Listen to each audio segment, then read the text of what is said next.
পেহেলগামে সন্ত্রাসী হামলাকে কেন্দ্র করে শেষ পর্যন্ত সংঘাত পর্যন্ত গড়ালো পাকিস্তান ভারত। সামরিক উত্তেজনা যখন তুঙ্গে, তখন হিসেব নিকেশ শুরু হয়েছে দুদেশের সামরিক সক্ষমতা নিয়ে। কোন দেশ কোন শক্তিতে এগিয়ে বা পিছিয়ে তা নিয়ে চলছে চুলচেরা বিশ্লেষণ।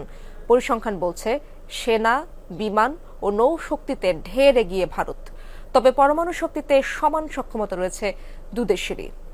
বাছাইকৃত লাল সরিষার দানা থেকে তৈরি হয় প্রাণ সরিষার তেল, আসল ঝাঁঝে আসল স্বাদে। আলাদা দেশ হিসাবে আত্মপ্রকাশের পর থেকেই একে অপরের সাথে পাল্লা দিয়ে সামরিক সক্ষমতা বাড়িয়েছে ভারত পাকিস্তান। দুর্বল অর্থনীতি আর অভ্যন্তরীণ অস্থিরতায় কয়েক দশকে প্রতিবেশীর তুলনায় অনেকটাই পিছিয়ে পড়ে পাকিস্তান। গ্লোবাল ফায়ার পাওয়ার র্যাঙ্কিংয়ে বিশ্বের চতুর্থ সামরিক শক্তিশালী দেশ ভারত।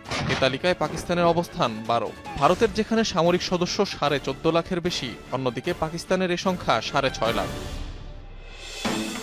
বহরের আকার বিবেচনায় বিমান বাহিনীতেও অনেক এগিয়ে ভারত। দেশটির বিভিন্ন ধরনের সামরিক বিমান আছে 2000-এর বেশি। রাফাল, মিগ, মিরাজ এবং সুখোয়ের মতো অত্যাধুনিক সব ফাইটার জেট করেছে দেশটির আকাশ প্রতিরক্ষাকে শক্তিশালী।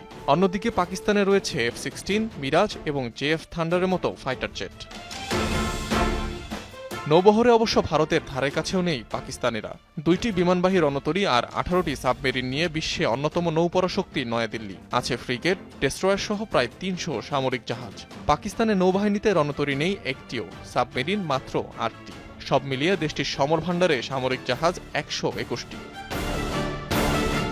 আর্টিলারি এবং আর্মার ডিভিশনও এগিয়ে ভারত। দেশটিতে ট্যাঙ্ক 4000-এর বেশি। অন্যদিকে পাকিস্তানে আছে 2600।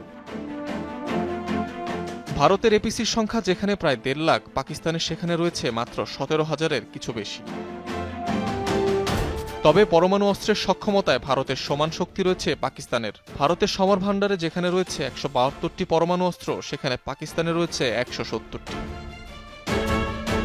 আর এসব কারণে ভারতে সামরিক ব্যয়ের পরিমাণও বিশাল। দেশটিতে যেখানে সামরিক ব্যয় $75 বিলিয়ন, সেখানে পাকিস্তানের মাত্র $7.5 বিলিয়ন। অরিক রহমান, যমুনা নিউজ।